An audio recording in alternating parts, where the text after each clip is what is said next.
So hello BPSC aspirants, आपके सामने मेरे पास दो पेपर पड़े हुए हैं। एक तो है मेरा 71st बीपीएससी का और एक है ये एईडीयू का पेपर। ये दो पेपर पड़ा हुआ है। मैं आपको यहाँ पे ये बताना चाहता हूँ कि आप बीपीएससी का थीम कैसे पकड़ सकते हैं। ठीक है, सी मार्केट में बहुत सारी ऐसी चीज़ें अफवाह आ रही हैं। Even teachers are also claiming that BPSC has change its nature, its pattern. तो मुझे लगता है कि इस पे बहुत ज़्यादा आपको सोचने विचारने की ज़रूरत नहीं है। आज के भी सिनेरियो में अगर बात की जाए तो बीपीएससी ने अपना सेम, एक नहीं होता है फैक्ट वाला, मतलब एक तुक्का वाला, एक फैक्ट वाला, अभी भी अपना एक स्टैंड बरकरार रखा है। Like when it comes to application based question, BPSC can never imitate UPSC because you know when it comes to the question, when you will see the question that is been asked in the 71st BPSC as well as in the AEDO paper, you will totally understand that your application ultimately rely upon the facts that is been in your minds, तो अगर आप अपना मतलब कि आप किसी तरह का क्वेश्चन सॉल्व कर रहे हैं तो उसमें अल्टीमेटली आपको कहीं ना कहीं कुछ फैक्ट्स पे रिलाई अपॉन करना पड़ेगा। ऐसे बहुत कम क्वेश्चन देखने को मिले हैं इवन इन एडीओ पेपर, जो कि हाल ही में हुआ है, जहां पे आपको एप्लीकेशन बेस्ड क्वेश्चन पेपर देखने को मिल जाएगा।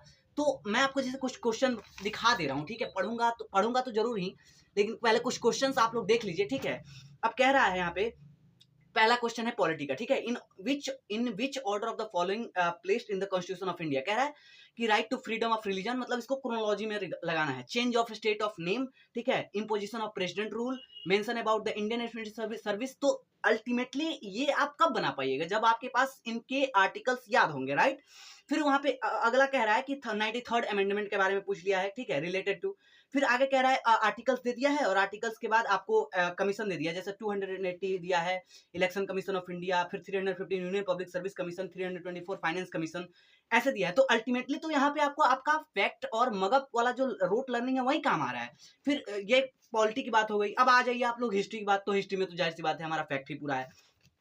मतलब आप किसी भी तरह, जैसे साइंस का क्वेश्चन आ जाए, ठीक है, तो ये जैसे कह रहा है the iron obtain from the blast furnace is known as. देखिए ये भी अपना है wrought iron, pig iron, cast iron, ये पूछा है यहाँ पे। सुसाइडल बैग पूछा है, ठीक है, और यहाँ पे डीएनए रेप्लिकेशन में क्या होता है। फिर यहाँ पे पूछा है आपको कि मतलब आजादी के टाइम पे प्लांट्स क्या, तो मतलब कुल मिला के क्या, कब, क्यों, यहाँ एप्लीकेशन पूछा जा ही नहीं रहा है। ठीक है, जैसे यूपीएससी में स्टेटमेंट दे देते हैं, उसके बाद से आपके कुछ लॉजिक को अप्लाई करना होता है, तो कहाँ है, इसमें नहीं है। दिखाइए आप, जो भी लोग टीचर ये क्लेम कर रहे हैं कि ऐसा है, तो दिखाए ना हमें, कहाँ है यहाँ पे। ये 71st बीपीएससी का क्वेश्चन है, ठीक है।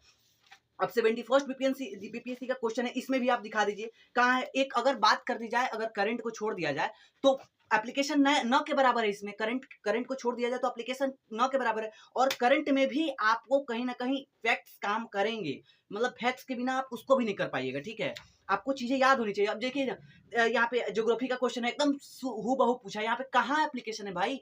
लडांग refers to, Maginot line exist, state of Hormuz, where is ground zero, which of the following instrument is known as the devil snake. ठीक है, बताइए कहाँ है। रुद्रप्रयाग और अलकनंदा का मिलन कहाँ होता है, ये पूछा है। अलकनंदा भागीरथी का कहाँ है भाई, एप्लीकेशन किधर है, बताओ मुझे, किधर एप्लीकेशन भाई। कोई क्वेश्चन उठा लो, which of the following nonsense codon, A U U U G G. यहाँ पे देखो the species which are danger of extinction known as. बताइए कहाँ है इसमें एप्लीकेशन भाई, कोई तो बता दो मुझे।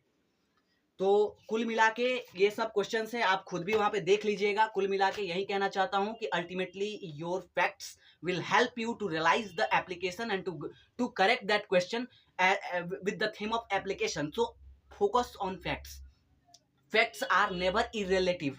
तो हमेशा फैक्ट्स पे ध्यान दीजिए। इसी के साथ अपने बाणी को विराम देता हूं। धन्यवाद।